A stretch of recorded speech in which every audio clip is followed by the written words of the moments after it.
लालच व्यक्ति के विनाश का मुख्य कारण।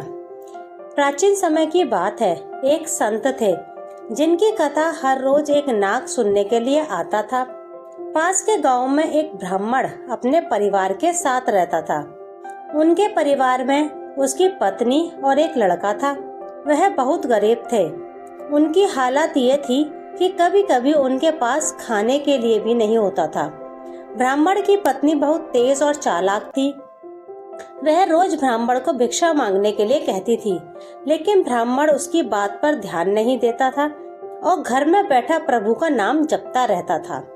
पत्नी के रोज रोज अपमान करने पर ब्राह्मण एक दिन सुबह उठा और अपना पोती पत्रा उठाकर साथ वाले गांव की तरफ चल दिया।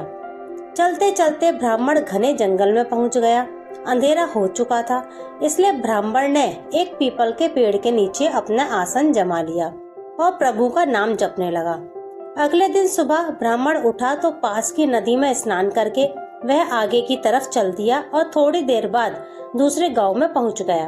उस गांव के लोग नास्तिक थे, इसलिए वह ना तो ब्राह्मण की कथा सुन रहे थे और ना ही ब्राह्मण को भिक्षा दे रहे थे। वह ब्राह्मण परेशान होकर वापस जंगल में आकर उसी पीपल के पेड़ के नीचे बैठ गया जहां वह रात को रुका था। ब्राह्मण जिस पेड़ के नीचे बैठा था उस पेड़ की जड़ के नीचे एक विशाल नाग रहता था। ब्राह्मण ने सोचा कि मेरी कथा तो कोई भी नहीं सुनता, इसलिए मैं पीपल के पेड़ को ही अपनी कथा सुना देता हूँ। और ब्राह्मण अपनी कथा सुनाने लगा। जैसे ही ब्राह्मण ने अपनी कथा समाप्त की, उसी समय पेड़ के नीचे बिल में से काला नाग निकला और ब्राह्मण को एक सोने की अशर्फी देकर बोला, तुम रोज आकर मुझे कथा सुनाया करो, मैं रोज तुम्हें एक सोने की अशर्फी दिया करूँगा। ब्राह्मण ने उसकी बात मान ली। नाग ने ब्राह्मण से वचन लिया कि तुम ये बात किसी को नहीं बताओगे और तुम्हारे सभी दुख दर्द भी दूर हो जाएंगे। अब ब्राह्मण का रोज का नियम बन गया। वह रोज सुबह उठता और अपना पोती पत्रा लेकर उस पीपल के पेड़ के नीचे पहुंच जाता और वहां बैठकर कथा सुनाता। कथा समाप्त होने पर नाग बिल से बाहर आता और ब्राह्मण को एक सोने की अशर्फी भेंट करता। देखते देखते ब्राह्मण खूब धनवान हो गया। यह देखकर गांव वालों में चर्चा होने लगी कि ब्राह्मण के पास इतनी धन संपत्ति कैसे आ गई। लगता है जरूर यह कोई गलत काम करता है। ब्राह्मण लोगों की बातों पर कोई ध्यान नहीं देता था। वह नियम से अपना काम करता रहता था। एक दिन गांव की कुछ औरतें ब्राह्मण के घर आईं और उसकी पत्नी से पूछने लगी कि तुम इतने धनवान कैसे हो गए? आपके पति रोज कहाँ जाते हैं और उनकी कथा रोज कौन सुनता है?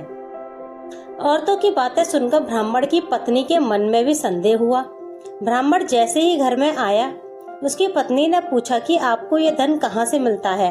ब्राह्मण ने उसकी बात सुनकर कहा, तुम्हें इससे क्या लेना देना? यह कहकर ब्राह्मण ने उसकी बात को टाल दिया। ब्राह्मण की पत्नी को पति की बात सुनकर और ज्यादा संदेह हो गया और वह ब्राह्मण से लड़ने लगी।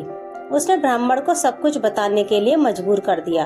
ब्राह्मण ने नाग की सारी बात बता दी, जिस वजह से उसकी पत्नी के मन में लालच जाग गया और उसने ब्राह्मण के खाने में नशे की दवा मिलाकर अपने बेटे से बोली, बेटा पीपल के पेड़ पर जाओ और उस नाग को मारकर उसकी सारी संपत्ति ले आओ।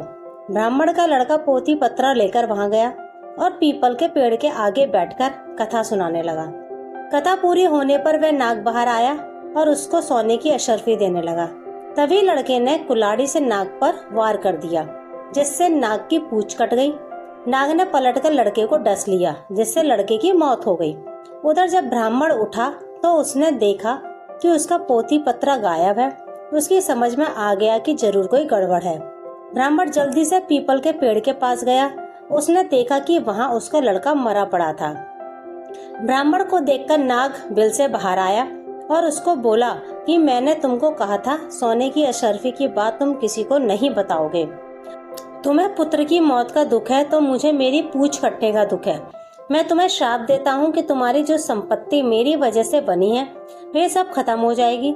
ब्राह्मण अपना सिर पीटता हुआ पुत्र का शव लेकर वापस घर आ गया और अपनी पत्नी को बोला कि देखा, तुम्हारे लालच की वजह से हमने अपना इकलौता पुत्र गवा दिया और हमारी सारी धन संपत्ति भी नष्ट हो गई। उसकी पत्नी भी रोती रह गई। दोस्तों, लालच एक दलदल है।